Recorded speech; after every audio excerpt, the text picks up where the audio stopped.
bienvenue sur le podcast de référence pour devenir triathlète. Je suis Hermano, papa de 4 enfants, producteur de podcasts sportifs depuis 2014 et triathlète depuis plus de 20 ans. Mercredi, milieu de semaine, motivons-nous ensemble en parlant sport et triathlon. Et pour ne rien manquer de nos actualités et participer à nos podcasts, rejoignez notre groupe Facebook. C'est le meilleur moyen d'être tenu informé des invités de la semaine et d'échanger avec nous et parfois même avec elles et eux. Salut les sportifs, c'est Hermano et vous êtes dans l'épisode de mercredi du podcast Devenir triathlète. À mes côtés, j'ai toujours l'ami Olivier de Scooter. Salut Olivier. Salut Hermano. Et notre invité de la semaine, à savoir Marie, l'outil runner. Salut Marie. Salut Hermano, contente de te retrouver et merci de m'accueillir à nouveau. Eh ben, c'est toujours un plaisir Marie. Je dois bien quand même revenir sur une chose parce que hier on a parlé de toi mais on n'a pas dit d'où on se connaissait, comment on s'était rencontrés. Finalement, je crois qu'il y a une de nos connaissances croisées, Seb du podcast À côté de mes ponts, qui m'a envoyé un petit message un samedi matin en me disant hey, toi qui es au luxe, je viens d'interviewer Marie, elle fait un petit truc en courant et ce week-end elle fait étape au Luxembourg, fais-lui un petit coucou. Puis c'est comme ça qu'on a pris contact, qu'on s'est rencontrés, qu'on a été courir ensemble. Donc tu m'as emmené un petit peu découvrir ton défi en fait, le type d'aventure dans laquelle tu te lançais. On en a pu en profiter pour parler pendant 2 bonnes heures hein. Et puis il y avait Paul, mon entraîneur, qui nous accompagnait et c'était vraiment une superbe rencontre. Donc Marie, merci beaucoup d'avoir été disponible pour ça et puis de te rendre disponible aussi aujourd'hui, ça c'est top. Toujours eu plaisir d'avoir de la compagnie parce que au-delà de ça, mon tour du monde il est en solo, donc en solo ça veut dire quand même beaucoup de temps toute seule sur la route et hors de la route. Donc moi je suis toujours contente, je papote beaucoup, j'aime bien papoter, parfois un peu trop bavarde mais c'est toujours un plaisir. Alors justement on reviendra là-dessus peut-être sur l'épisode de demain où tu vas nous en dire plus sur ton périple, sur ton défi de tour du monde en courant. Moi je voulais qu'on revienne un petit peu sur ce que tu nous disais hier, c'est-à-dire 2003, t'es en Grèce, tu découvres la course à pied et puis on te met au défi et tu cours ton premier marathon. Qu'est-ce qui se passe en toi après avoir couru ce premier marathon? Tu nous as dit aussi que tu avais découvert le triathlon en revenant après la Grèce en Écosse. Comment tu te lances dans le triathlon? C'est quand même l'essence même de ce podcast, devenir triathlète. On aimerait bien savoir comment tu es devenue une triathlète. Et oui, donc il y a eu le premier marathon et le premier marathon en fait que j'ai couru, c'était à la fin de mon séjour de travail en Grèce. J'avais été posté juste entre 1 an et 1 an et demi en Grèce, c'était pas beaucoup, et j'avais fait ce marathon d'Athènes. Je crois il se tient au mois de novembre, je crois que c'est le dernier week-end de novembre chaque année, et je repartais en Écosse juste un mois après. Donc, et d'avoir couru ce marathon, c'était juste formidable parce que c'était la longue distance, c'était l'endurance et j'avais eu des sensations formidables tout du long. Donc, j'avais pas eu le fameux mur, comme j'ai dit hier, quand on sait pas qu'il est là, finalement, il n'y a pas de raison qu'il soit là. C'est juste des différents types de courses et des différentes énergies qu'on a au fur et à mesure de la course. Ça, je le conçois parfaitement, mais le fameux mur, moi, je le conteste formellement. C'est une construction de l'esprit. Bref, on pourra en reparler plus tard. Mais donc les sensations. Donc tu cours pas avec une truelle et du béton. Donc ces sensations étant super, quand je suis retourné en Écosse, moi, je continuais à courir tous les jours des petites distances et comme j'allais au boulot en vélo tous les jours, un jour, je crois que c'est un collègue qui m'a parlé d'un duathlon, mais moi je savais même pas ce que c'était, donc je suis allé faire un duathlon. Donc j'ai mis le vélo dans la voiture et j'ai fait run, bike, run. Je trouvais ça super, c'était vraiment... Et encore une fois, hein, la naïveté du débutant qui sait pas du tout si on doit avoir un certain rythme, si on doit dépendre... Moi, je suis allé à fond tout le temps, c'était juste le plaisir de faire cette course. Et puis donc c'est là où j'ai rencontré des gens qui faisaient ça, qui m'ont expliqué qu'il y avait aussi des triathlons et je suis rentré dans le circuit du triathlon un peu comme ça, tout à fait par hasard en rencontrant des gens. Ceci dit, le duathlon, c'est souvent un bloc tout le temps, non? Enfin, c'était quoi comme distance que tu faisais? C'était, si je me souviens bien, c'était 5 km de course, 20 km de vélo, 5 km de course. Donc oui, c'était pas pas de l'endurance, il n'y avait pas forcément besoin de... Mais bon, j'ai appris après qu'il y avait des gens qui avaient des stratégies de course et ça m'était complètement étranger alors à l'époque. Donc t'as découvert qu'il y avait des gens qui avaient des stratégies de course, comme t'as découvert qu'on te parle de mur, qu'on te parle de gel, qu'on te parle d'hydratation, de cachet de sodium et tout ce genre de choses. Exactement, tout ça m'est un peu tombé dessus, mais bon après on fait le tri, hein.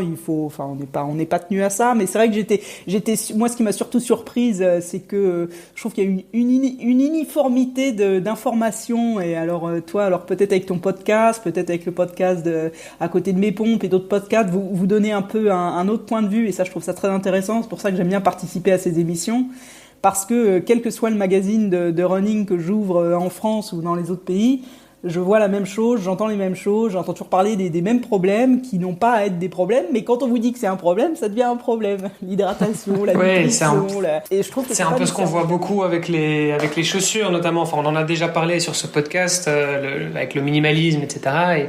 Et en fait, finalement, c'est un peu créer un problème alors que à la base, on courait pieds nus et on courait très bien pieds nus.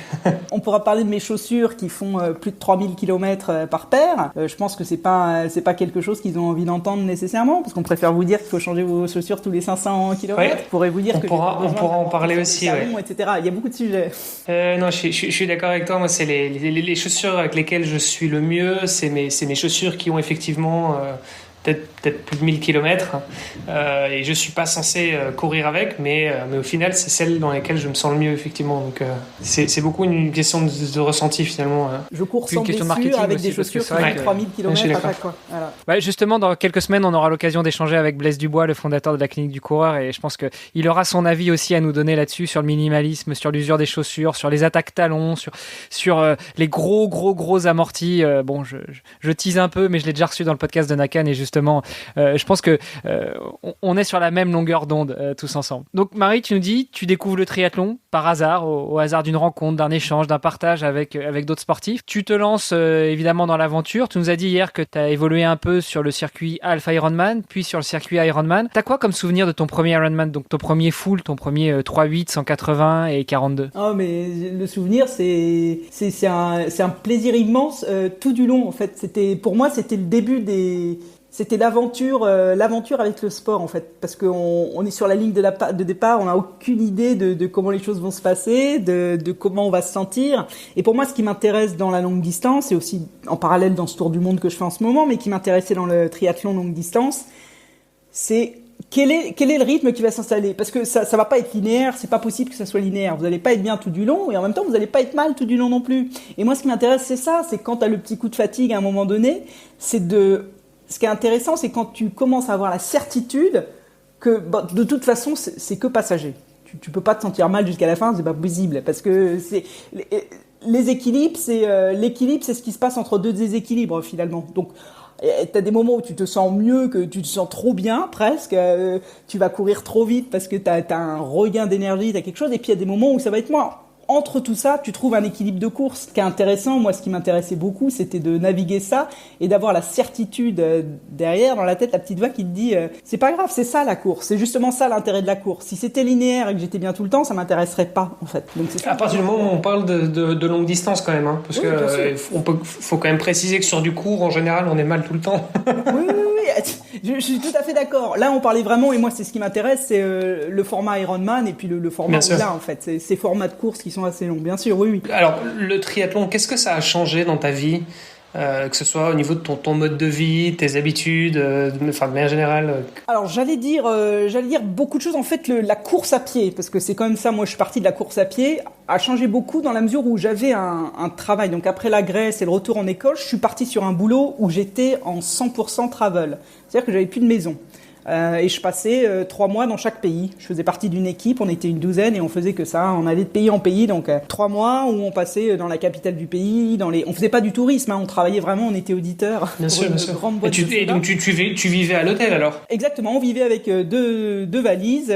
On vivait dans des chouettes hôtels, hein, dans les Hilton et les Radisson. Mais partout à travers le monde, c'est-à-dire 3 mois au Nigeria, 3 mois en Russie, 3 mois en Autriche, 3 mois en Italie, etc. Je vous les passe. Mais donc moi, le running, ce que ça me permettait de faire, c'est que moi, tous les jours, avant d'aller au boulot, avant que tout le monde soit levé, moi, je mettais mes baskets et j'allais découvrir. J'ai découvert toutes les villes d'Europe et du monde grâce à ça. Même au Nigeria, qui est vraiment pas un pays où on peut sortir, c'est pas recommandé de sortir sans son garde du corps armé, par exemple. Et avec mes godasses, j'étais safe, par exemple. Avec mes chaussures de running, j'étais safe. Et ça, pour moi, c'était formidable. Tu courais certainement plus vite qu'un militaire avec son FAMAS et tout son matos, non? Non, je sais pas, mais je pense que c'était la surprise de voir. En fait, il y a un côté très. En fait, le running m'a permis de m'ouvrir beaucoup beaucoup plus sur le monde et de découvrir beaucoup mieux tous les pays que je traversais et dans lesquels je bossais. Ça m'a donné un point de vue sur tous ces endroits-là unique. Je suis entièrement d'accord avec toi. Enfin moi, quand je voyage, typiquement, que ce soit un city trip ou un voyage pour le business ou autre, systématiquement, j'ai une paire de baskets avec moi et ça me permet d'aller découvrir tout simplement le coin où je suis. Et ça, c'est quelque chose que j'adore. Dans certains cas même, je loue un vélo et ça, c'est encore mieux parce que j'explore d'autant plus. Donc ça, vraiment, j'adore. Et alors, c'est intéressant ce que tu dis que, en fait, quand tu mets tes baskets et que tu pars courir, finalement, tu es, je trouve, plus en sécurité que si tu te balades avec ton appareil photo en mode touriste, tu vois. Vraiment, parce que quand tu cours, bah, tu as une confiance en toi, tu t'arrêtes pas à chaque coin de rue pour te demander par où tu vas, t'as pas forcément cette peur ou cette crainte de l'insécurité, tu as l'air d'être plutôt confiant. Et en fait, les gens sont limite surpris. Moi, ça m'est arrivé, en fait, j'ai vécu en Colombie pendant plusieurs années, et en fait, de débarquer avec mon VTT ou à pied dans l'équivalent des favelas là-bas, à des heures complètement improbables, 5-6 heures du matin. Et ben c'est des trucs je me sentais pas en danger parce que justement j'étais dans une situation qui était tellement improbable que je me dis en fait les gens ils vont pas venir m'agresser parce que ils ont à peine le temps de me voir passer, enfin ils comprennent pas, tu vois, alors que si c'est une bande de touristes qui sont là en train de marcher avec tu vois en tongs, forcément oui ça va attirer l'attention. Et donc je suis tout à fait, je te rejoins tout à fait sur ce sentiment de sécurité quand tu mets ta paire de baskets et que tu vas courir, même si tu es dans des pays qui sont réputés pas forcément très safe, quoi. Exactement. Et le moins on a sur soi, le plus safe on est. Moi, quand je partais au Nigeria, j'avais un t-shirt, un short, une paire de baskets. Il n'y avait pas de boucle d'oreille, il n'y avait pas de collier, il n'y avait pas de bracelet, il n'y avait pas de montre, il n'y avait pas de casquette, il y avait zéro accessoire. J'avais juste, et c'était rigolo, j'avais une bouteille d'eau à la main parce que quand même il fait chaud au Nigeria. Et quand je courais, donc les gens étaient tellement surpris parce qu'ils voyaient jamais un blanc tout seul sans garde du corps. Ça n'existait pas. Personne ne se balade dans les rues de Lagos, surtout pas les blancs. En plus, il y avait beaucoup d'enlèvements à l'époque. Et qui plus est, une femme en plus. Exactement. Donc, il voyait une petite bonne femme d'1m60 qui se baladait en courant avec une bouteille d'eau à la main. Et ce qui était génial, moi, c'est des souvenirs super, c'est les gamins qui se mettaient à courir à mes côtés. Alors, ils étaient pieds nus, machin. Et tout ce qu'ils voulaient, c'était ma bouteille d'eau. Donc, bon, je leur donnais toujours ma bouteille d'eau, mais c'était tout ce que j'avais, si tu veux. Et ils le savaient en me voyant, il n'y avait rien d'autre à prendre sur moi. Donc, j'étais pas du tout une cible pour aucune forme d'agression ou quoi. C'était très, je trouve qu'il y avait un espèce de message de paix, un message de non-agressivité, on va dire, de faire ça. Et en même temps, quand tu fais ça, quand tu fais ton petit jogging du matin, justement, c'est pas une balade. Enfin, tu vois, si t'es en mode balade et je découvre, alors que là, t'es dans l'action, quoi. Alors que, et justement, quand t'es dans l'action, ça change complètement la dynamique, quoi. On est sur la même longueur d'onde, on a apprécié. Donc, et moi, c'était ça. Pour moi, la course à pied, c'est ça qui a changé ma vie. Plus que le triathlon est venu au-delà, ça m'a apporté une autre dimension. Le triathlon, ça m'a apporté un peu plus de fun, parce que c'est vrai que courir, et puis j'aimais bien le vélo, donc ça m'a permis d'allier plusieurs choses que j'aimais bien. Mais ce qui a fondamentalement changé la manière dont je vivais, c'est vraiment la course à pied à l'origine. Et parce que finalement, le triathlon, c'est quand même d'autant plus niche. Et je pense que quand tu rencontres des triathlètes, en général, t'es d'autant plus sur la même longueur d'onde qu'avec des coureurs, parce qu'après des coureurs, tout le monde est un petit peu coureur à un moment ou l'autre dans sa vie, et je trouve que le côté triathlon ça rapproche énormément. Et quand tu dis c'était quelque chose de plus fun, est-ce que ça c'est quelque chose qui a joué aussi pour toi, le côté communautaire qu'on va retrouver dans le triathlon? Tout à fait. Et puis pour continuer sur la liste de l'événementiel sportif, donc qui aussi m'incluait dans cette communauté sous un autre angle. Quand j'ai quitté la Grèce où j'avais créé cette compagnie qui organisait l'événementiel privé sportif dont le triathlon en Grèce, je suis parti à Singapour. Et en fait, à Singapour, je bossais dans l'événementiel sportif privé aussi. Et j'ai créé le premier demi-Ironman et Ironman, donc en label officiel, de Bintan en Indonésie, une petite île tropicale qui existe toujours maintenant, le demi-Ironman de Bintan. Donc en fait, d'être aussi du côté organisateur et du côté participant, tu découvres en fait une communauté qui est pas très grande en fait, surtout sur le circuit Ironman et demi-Ironman, entre les athlètes un peu élites, entre les coureurs qui font ça, c'est pas quand même anodin de faire un triathlon, un Ironman, il faut quand même du matériel, il faut quand même un budget pour voyager, pour s'entraîner, et donc en fait c'est une très petite communauté, et donc il y a un sentiment d'appartenance, c'est très confortable en fait. J'essaye de rebondir parce que je bois vos paroles à tous les deux, je vois que le match est fait, donc j'essaye de rebondir comme je peux. En plus il y a un petit lac, donc c'est pas facile. Tu découvres le triathlon, quand tu pars en Grèce, tu montes cette société d'événementiel qui va faire la promotion du triathlon, puis tu pars à Singapour, toujours dans une société d'événementiel, et qu'est-ce qui t'amène doucement à te dire tiens, ce matin je vais courir, puis demain, puis après-demain, puis encore, et puis un jour, si j'allais faire un tour du monde. C'est pas comme ça que la réflexion s'est faite. La réflexion, elle est pas partie de là. La réflexion, elle est partie de moi depuis toujours. Hein, vraiment, c'est chevillé au corps. J'ai toujours su que j'allais faire le tour du monde, mais je savais pas comment. Et donc une fois que j'ai eu le sport vraiment dans les pattes, triathlon et run. Ça continuait de me titiller toujours, mais pour moi le running c'était vraiment une évidence en fait. Quand j'ai rayé, parce que je voulais pas le faire en vélo, je trouve qu'en vélo on va beaucoup trop vite.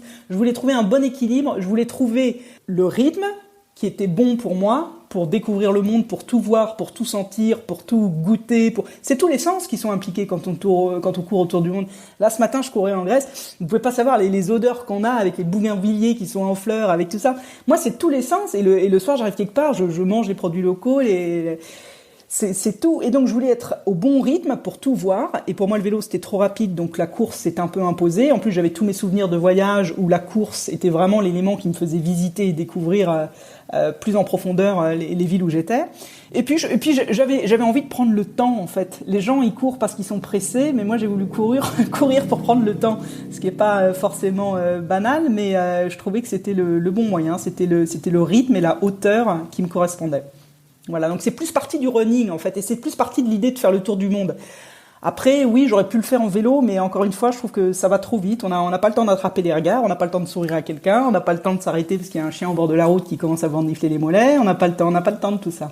Quand on est en vélo, ça va un peu vite pour moi. On va revenir dessus demain sur comment est-ce que l'idée, je vais faire un tour du monde un jour, tiens, la course à pied, le tour du monde, 2 trucs qui me titillent, je vais peut-être y aller comme ça. Comment on passe de cette idée-là à tout mettre en place et puis à commencer à courir. Super, merci Armano. Et merci à demain. Super, à demain. Merci d'avoir écouté cet épisode jusqu'à la fin. Si vous l'avez apprécié, je vous rappelle que vous pouvez venir sur le groupe Facebook pour nous laisser un commentaire et interagir avec nous et nos invités. Et n'oubliez pas de nous aider à progresser dans les classements et dans notre exercice de podcast en laissant un commentaire sur Apple Podcast. À demain pour en savoir encore plus sur notre invité de la semaine.